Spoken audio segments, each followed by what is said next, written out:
Elle qui continue, place au match des idées. Confrontation de points de vue ce soir entre Roxane Lundy et Thomas Friand. On va d'abord s'arrêter sur ce 1er mai agité, notamment pour la CGT. Cela fait quelques années que les défilés du 1er mai sont tendus, on le sait un peu. Mais le fait que le syndicat soit violemment pris à partie, un parti qui défend les salariés depuis plus de 120 ans, ça interroge, ça pose question. Donc on va en parler, on va s'interroger, on va en discuter avec nos invités dans un instant. D'abord le rappel des faits avec Hugo Lemonnier. L'argent pour la santé. Un 1er mai, enfin déconfiné, qui devait marquer le grand retour des syndicats après un an de crise sanitaire. Mais la situation dégénère en fin de cortège. À 18h, des dizaines de manifestants s'en prennent à des véhicules de la CGT, au cri de CGT Collabo. Le service d'ordre du syndicat intervient. Bilan, 4 blessés graves dans les rangs de la Confédération syndicale. On a notre cortège qui est attaqué, et donc ce que l'on veut faire, nous, c'est nous replier tranquillement, et ce sont les barrages policiers qui nous en empêchent. La réalité, c'est celle-là. Là-dessus, en 20 ans de syndicalisme, une situation pareille, je ne l'ai jamais connue, moi. Depuis samedi soir, la CGT et les partis de gauche dénoncent une attaque venue, selon eux, de l'ultra-droite. Les insultes homophobes ou le fait de traiter la CGT de collabo, quel renversement de l'histoire, quelle attaque monstrueuse. Non, ça signe plutôt une extrême droite décérébrée. C'est elle qui est dangereuse. Vous savez, l'extrême droite dans ce pays, c'est elle qui finalement appelle à l'insurrection. C'est elle qui appelle à la guerre civile. Mais une autre piste est à l'étude, celle de militants d'ultra-gauche.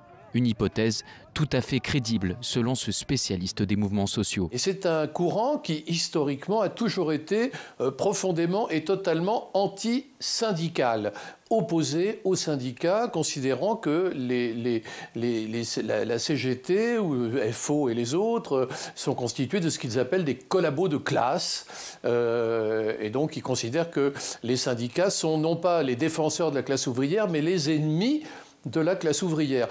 Une enquête pour violence volontaire et dégradation en réunion a été ouverte par le parquet de Paris.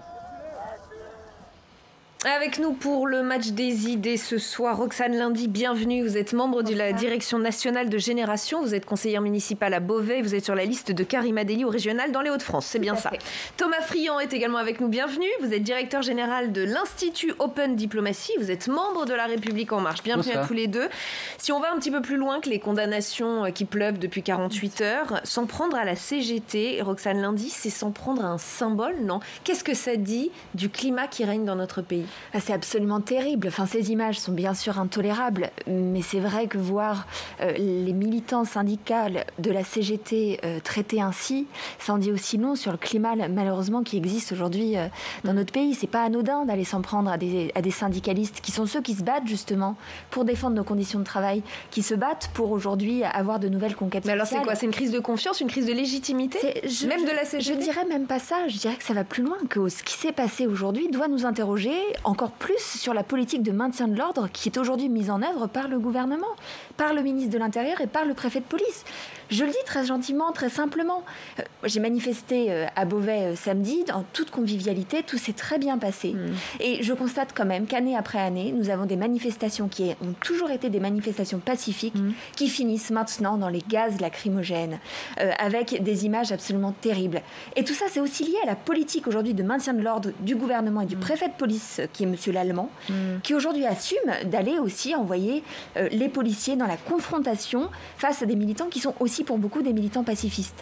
Ce qui est terrible, c'est que nous avons besoin du service d'ordre, de la CGT et des syndicats. En l'occurrence, je crois que des policiers ont été blessés. Mais aussi, bien sûr, c'est échauffouré avec. Mais bien sûr, des policiers ont été blessés, des militants ont été blessés, et finalement, le service d'ordre de la CGT est précieux parce qu'il est celui qui nous protège quand nous avons en effet des comportements intolérables qui peuvent être tenus lors des manifestations. J'observe que les manifestations rassemblent de moins en moins de monde, mais qu'elles sont de plus en plus violentes, donc elles se transforment. Et ça, c'est Marlène Schiappa qui l'a dit ce matin sur France Info. Oui, je rejoins ce que Roxane Lundy a évoqué à l'instant.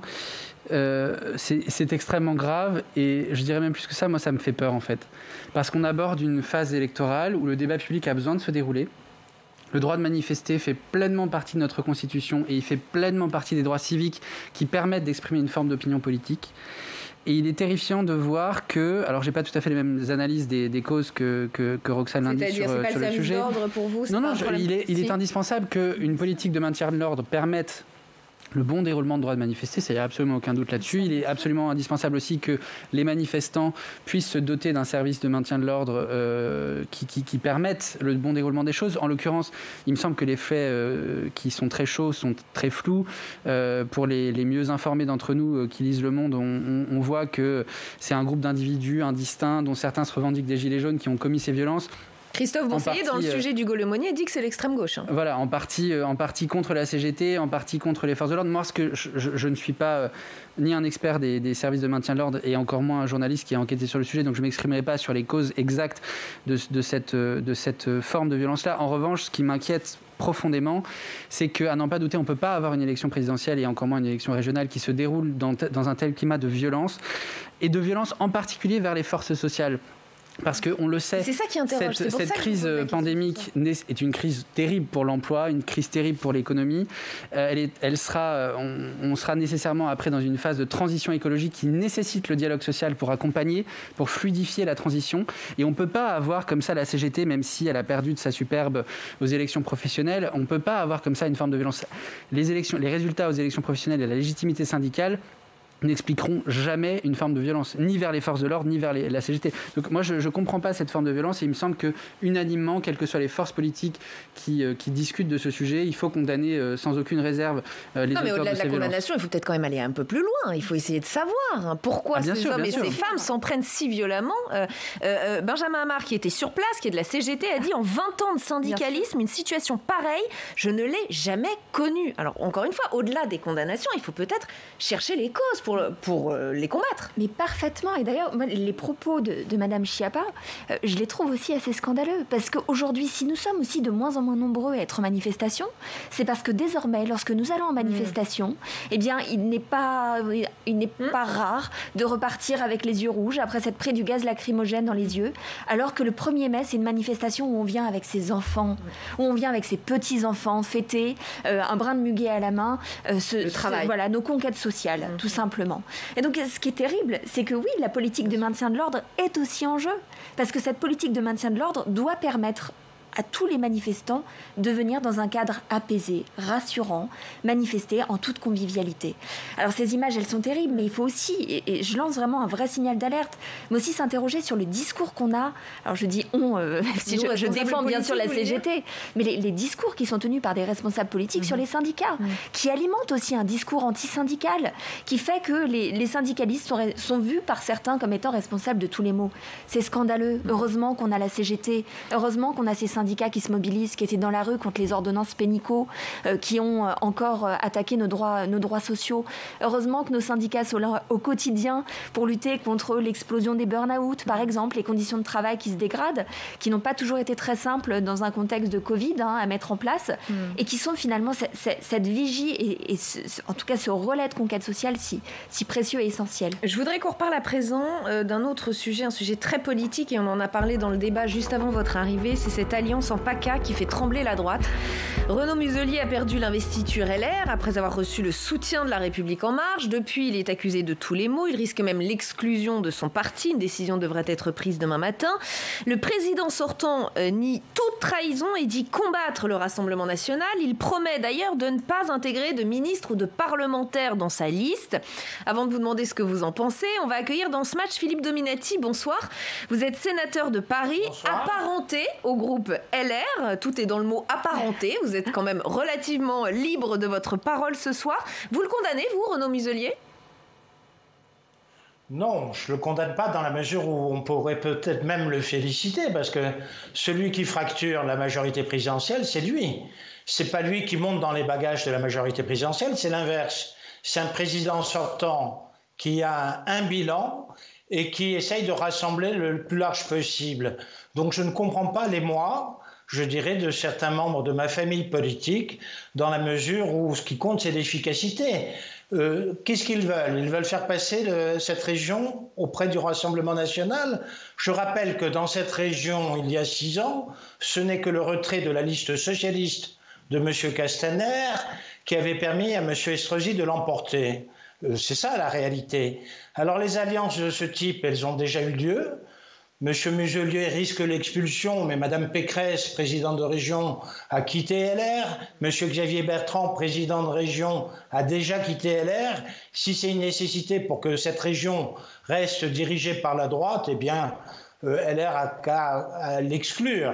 Mais à la manière dont LR a géré les dernières municipales à Marseille, à la manière dont les municipales ont été gérées à Lyon, où une alliance entre M. Wauquiez et M. Collomb, entre les deux tours, a eu lieu en dernière minute, on cherche l'efficacité, et cette efficacité, le président de région essaye de la trouver, manifestement. Philippe Dominati, ne pas réagir, ne pas sanctionner Renaud Muselier, est-ce que c'est pas tuer le parti LR? Est-ce que ce n'est pas admettre que les frontières entre les deux partis sont tellement poreuses que finalement c'est la même chose?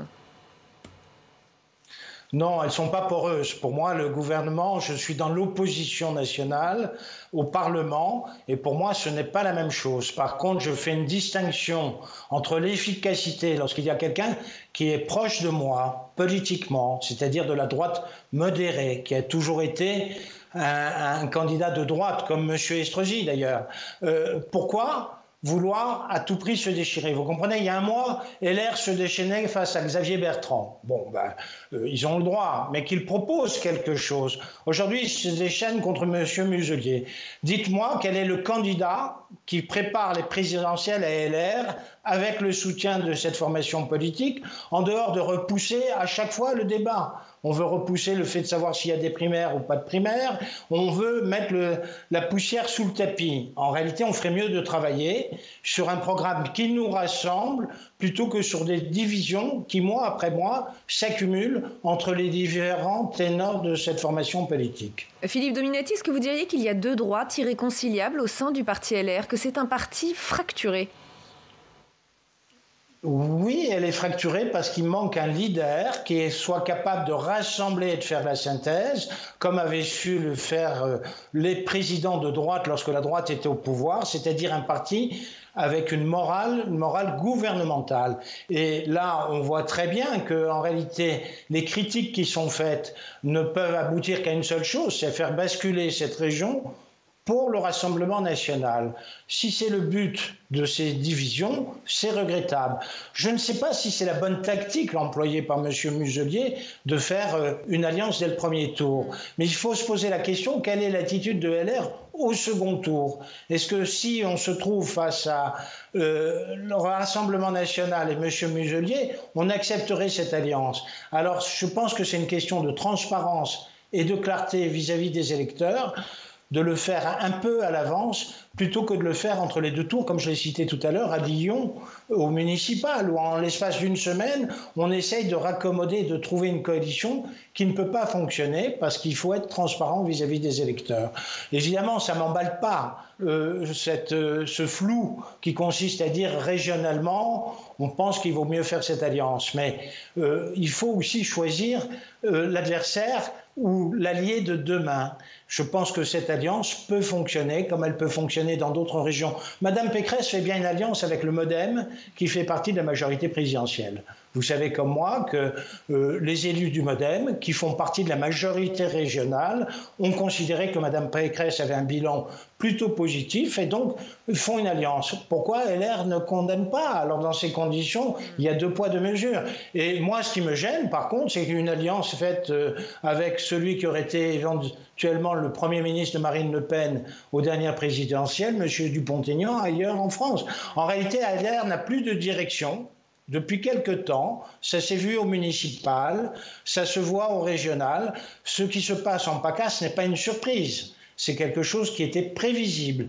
Il n'y a pas eu de travail de fait, il n'y a pas eu d'explication, de pédagogie et surtout de solutions concrètes en dehors de dire il faut charger sabre au clair, drapeau au vent et mourir pour la bonne cause. Mourir politiquement pour la bonne cause, évidemment. Le message que vous envoyez ce soir est très fort. Restez avec nous, Philippe Dominati. On va continuer d'en discuter en plateau si vous le voulez bien. Thomas Friand, c'est sévère, mais c'est le constat de Philippe Dominati. Pas de vraie direction direction au sein de LR. C'est ça qui explique la situation d'aujourd'hui ?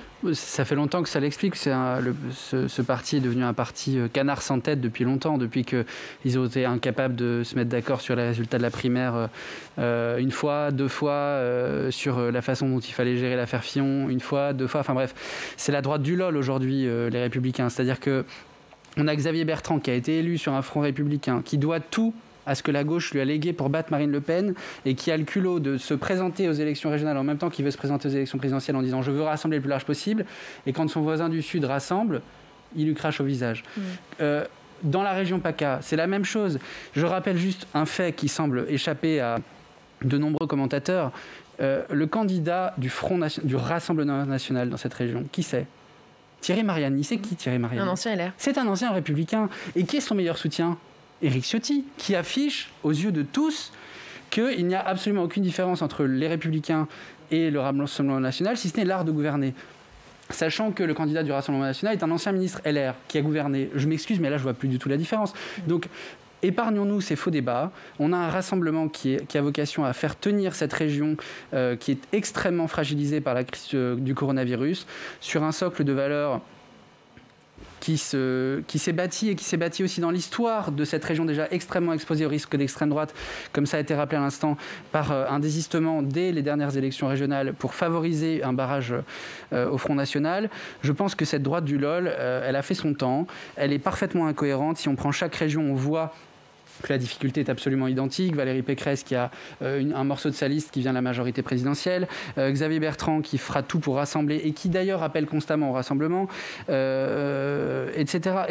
On n'a pas de direction morale et ça fait très longtemps. Et peut-être la seule nuance que j'aurais à apporter à ce qui vient d'être dit, c'est que c'est pas un leader qu'il faut à ce parti. Ça fait très longtemps qu'il n'en a pas. C'est des idées et des idées qui font commun, qui font sens. On a toujours observé depuis le traité de Maastricht, et ça s'est accentué avec le traité de Lisbonne, une droite du oui, une droite du non sur les questions européennes. Et à la veille de la présidence française de l'Union européenne, bien sûr qu'on n'aura jamais un Michel Barnier dans la même pièce qu'un Laurent Wauquiez.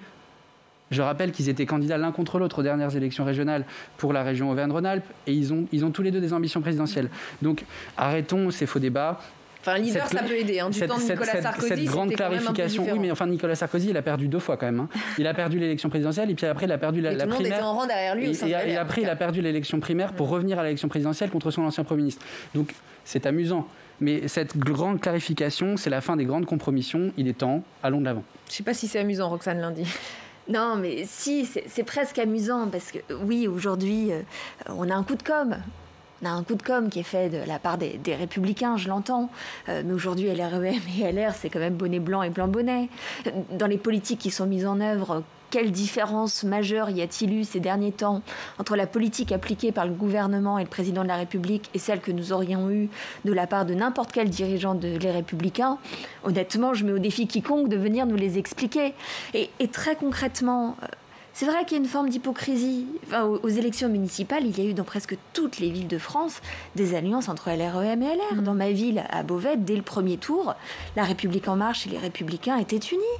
Et ça a été comme ça dans énormément de villes en France. Pourquoi un coup de com' de la part de LR ? Quel intérêt ? Mais c'est un coup de com' pour essayer de se dissocier à un an de la présidentielle du président de la République. Parce qu'aujourd'hui, oui, LR a besoin de faire un peu d'identitaire et d'expliquer qu'ils ne sont pas exactement la même chose que LREM et qu'ils auraient mené des politiques différentes. Je donne un exemple sur M. Bertrand, par exemple. Connaît bien on va y venir. Ce qui est annoncé, mais M. Bertrand aujourd'hui lance sa campagne. Alors il se dit candidat à la présidentielle pour la droite, voilà, et avec les Républicains. Mais aujourd'hui, tous les piliers de la majorité présidentielle étaient à ses côtés.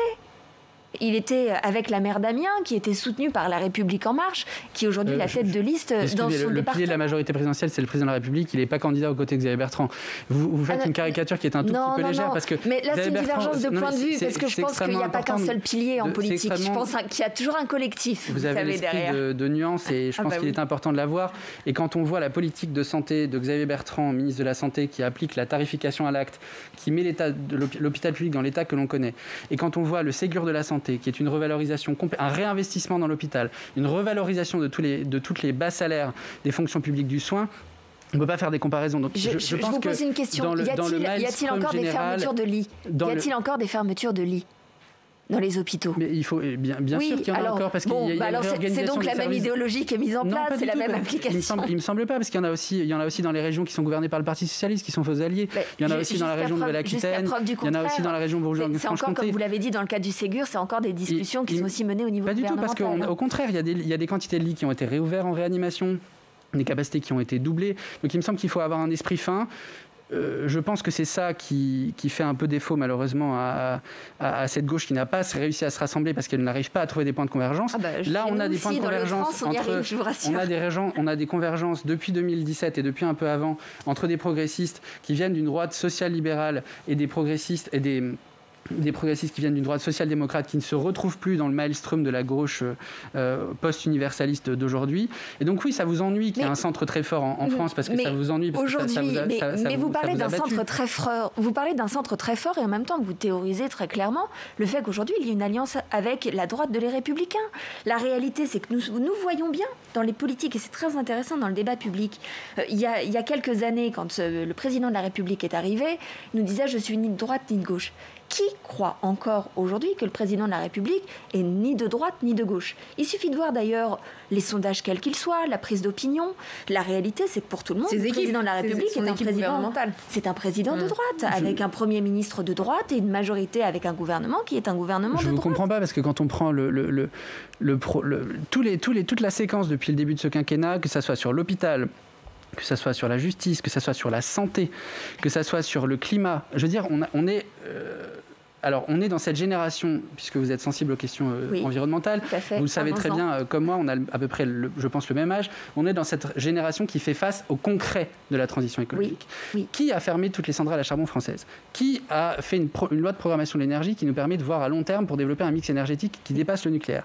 Qui a fermé Notre-Dame-des-Landes, etc., etc. Je veux dire, on peut faire des caricatures à l'envi, mais à un moment donné, il y a des écolos Pascal Canfin, Pascal Durand, il y a des écolos par quantité considérable qui ont rejoint, Barbara Pompili, qui ont rejoint ce gouvernement, qui travaillent au sein de ce gouvernement, qui font avancer la principale loi climat à l'échelle européenne qui va être votée par le Parlement européen. Est-ce qu'elle ne soulève pas un certain nombre d'oppositions? Je ne sais pas, mais au Parlement européen, la prochaine, c'est le 9 mai, cette loi climat au Parlement européen, avec toute une génération qui se mobilise en disant que justement, elle n'est pas assez ambitieuse. Cette loi climat au Parlement européen, elle a été votée à l'unanimité par la Commission environnement du Parlement européen, sous l'égide de Pascal Canfin. Donc moi je veux bien, mais voyons les faits. Les faits sont têtus. Parlons-en avec les chefs d'État qui ont quand même pris des engagements qui étaient bien en dessous de ce qui était demandé et proposé même par le Parlement. Alors on va parler des Hauts-de-France, mais je vais quand même saisir ce silence pour soit faire réagir Philippe Dominati si vous le souhaitez, soit vous laisser tranquille, Philippe Dominati.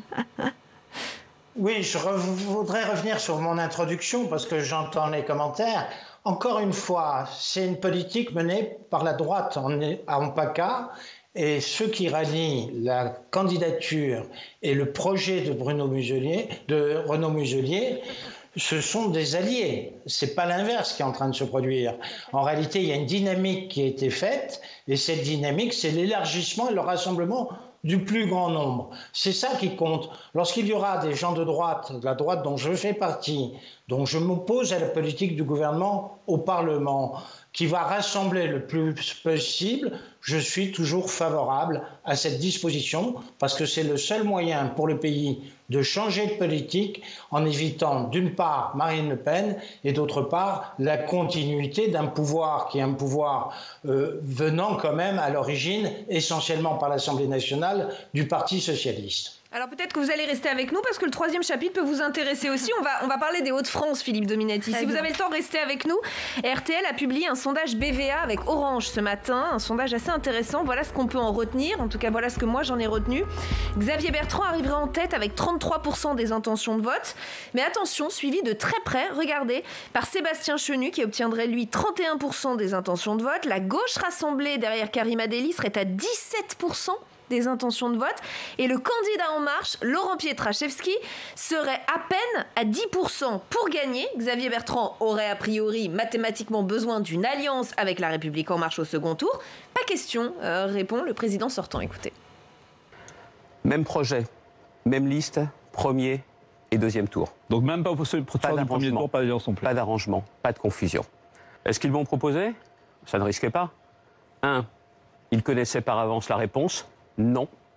Deuxièmement, demander à Emmanuel Macron, mais je pense que ça l'arrangerait bien que je perde. Alors, si on suit votre raisonnement, Philippe Dominati, peut-être un mot là-dessus, il a tort alors? Ah non, pas du tout. Il fait exactement la même chose que Muselier. C'est-à-dire, il fait preuve de clarté en définissant ses listes avec des gens qui veulent adhérer à un projet pour sa région. Et il dit il n'y aura pas d'accord d'état-major entre les deux tours en une semaine. On ne va pas dire aux électeurs « Ah là là, nous sommes les meilleurs » et puis on va fusionner entre les deux tours. Alors, il y a un risque il est cohérent, c'est-à-dire qu'il a un projet... Pardon ? Il y a un risque de laisser gagner le Rassemblement national, alors. Il prend son risque, il le dit très bien. Il dit d'ailleurs que l'intérêt de ses adversaires pour la présidentielle, c'est peut-être de lui donner rendez-vous ici. Il prend son risque. Mais en tout cas, il veut une équipe cohérente assez tôt et pas faire des arrangements de dernière minute entre les deux tours. C'est ce que fait Renaud Muselier en PACA, à ma connaissance. C'est ce que fait Mme Pécresse en prenant le MoDem tout de suite sur ses listes 2 mois ou 3 mois pour être cohérent sur la majorité qu'on propose au Conseil régional. Sur ce plan-là, il y a une cohérence. Alors, Roxane Lundy. Non, mais j'entends bien ce qui est dit, mais ça n'est pas la réalité concrète de ce qui est en train de se passer et de ce qui se passe dans les Hauts-de-France. Je le disais, la tête de liste dans la Somme de M. Bertrand avait le soutien de La République En Marche à l'élection municipale, puisqu'il s'agit de la maire d'Amiens, qui était parfaitement soutenue par le président de la République, qui est même venu à Amiens lui apporter son soutien. La réalité aujourd'hui, c'est que c'est encore de la communication qui est en train d'être faite. Et moi, je le dis d'autant plus que je suis une femme de gauche et écologiste et que donc toute la gauche et les écologistes à la dernière élection ont fait un choix qui était un choix douloureux et responsable, celui de se retirer pour à tout prix, tout faire pour faire barrage à l'extrême droite parce qu'il était hors de question, bien sûr. Et là, vous avez choisi l'union. Mais oui. Et là, ça ne prend pas, ça ne marche, ça ne semble pas prendre. Il y a plusieurs choses que nous montre ce sondage. Donc, il y a les chiffres bruts, mais ce que nous montre ce sondage aussi, c'est que nous sommes à 1 mois et demi de l'élection régionale, que nous avons encore besoin d'entrer dans un débat politique et débat démocratique autour de ces élections. Vous espérez rattraper le retard là, de 17 points à plus de 30 points dans le mois et demi qui vient? Oui, je vais vous le dire pour plusieurs raisons. D'abord parce que nous avons une tête de liste qui est une femme formidable et qui gagnera à être connue chaque fois. Il y a plein de gens formidables qui se présentent. Oui, mais ce que montre aussi le sondage, c'est que nous avons une grande partie des citoyennes et des citoyens qui ne se sont pas encore intéressés à ces élections. Pour la simple et bonne raison que vous avez vu ce qu'on a eu ces dernières semaines, avec tout un micmac sur le report ou non, le maintien ou non des élections. Donc là, on entre seulement dans la phase où on commence à s'intéresser à ces élections dont on ne savait même pas il y a quelques semaines encore qu'elles pourraient se tenir en juin prochain. Donc vous gardez espoir. Non seulement nous gardons espoir, mais je vous le dis, nous allons entrer en campagne, nous entrons en campagne, c'est maintenant que les choses vont se jouer, avec une liste d'union, parce qu'il est hors de question que nous revenions sur le même schéma que nous avions eu à la dernière élection, parce que ça nous a énormément coûté, et nous avons un président de région qui ne s'est pas montré à la hauteur. Mais si ça arrive, vous retirez votre liste ou pas? Mais la question, là, on fait de la politique fiction. Non, pas vraiment quand même. Non, mais la réalité, c'est qu'aujourd'hui, le président de région a une responsabilité qui est celle d'aller se battre pour défendre son mandat. Nous avons une responsabilité, la gauche et l'écologie, c'est de proposer une alternative crédible. Il est hors de question que nous ayons encore ce duel qui nous est annoncé entre la droite et l'extrême droite, comme nous l'avons eu à la présidentielle. Donc nous sommes unis. Nous allons mener une belle et grande campagne avec Karima Delli, qui est une personne, je le dis, formidable, mais qui est présidente de la commission transport au Parlement européen, qui est une femme de dossier, qui connaît son territoire et qui connaît ses dossiers. Et nous allons aller convaincre dans les semaines qui viennent. Et je le dis à tous les électeurs de gauche et écologistes, nous ne pouvons pas et nous ne devons pas revenir sur la même situation qu'à la dernière élection pour la simple et bonne raison que le président de région ne s'est pas montré à la hauteur de la confiance qui lui a été. Thomas Friand, il nous reste 1 minute. Oui, il nous reste 1 minute pour dire, moi, dès qu'une personne refuse de faire de la politique fiction à partir de résultats chiffrés, je sais déjà que c'est une fiction politique ce qui va nous être raconté. Et là, ce que j'observe, c'est que le seul enseignement qu'on peut tirer au-delà des extrapolations du score potentiel de Karima Delli, que je respecte par ailleurs pour ses travaux au Parlement européen, et je pense qu'elle ferait bien de continuer ses travaux à cette échelle, qui sont essentiels pour le Green Deal et le plan de relance européen. Le seul enseignement qu'on peut tirer de ce sondage, c'est que le Front National, comme dans le Sud, comme dans la région PACA, est aux portes du pouvoir partout et qu'à partir du moment où on se gargarise de commentaires et de comparaisons qui n'ont ni queue ni tête entre Xavier Bertrand et Renaud Muselier, qui n'ont pas du tout la même histoire politique, qui n'ont pas été élus dans les mêmes conditions, qui n'ont pas les mêmes ambitions, qui n'ont pas la même façon de gouverner, etc., etc., à chaque fois qu'on refuse de regarder la réalité, et là on la prend en face. Et la réalité, c'est qu'on a besoin de pouvoir arrêter une bonne fois pour toutes par des campagnes qui font effet et des résultats sur le terrain, la progression du Rassemblement national. Il me semble que c'est le seul enseignement. Je suis désolée, on doit s'arrêter là. Ce sera le mot de la fin, vous aurez eu la conclusion. Merci infiniment à tous les trois. Merci Philippe Dominati d'être resté avec nous, c'était pas prévu. Merci beaucoup à tous les deux, à très vite. Fin de cette émission, on se retrouve demain à 18h30, attention, et à 22h30. Dans un instant, audition publique. L'invité ce soir, Philippe Martinez, secrétaire général de la CGT. Et puis demain, bonjour chez vous, dès 7h30, Oriane Mancini recevra notamment Fabien Roussel, secrétaire national du Parti communiste. Je vous souhaite une excellente soirée sur Public Sénat.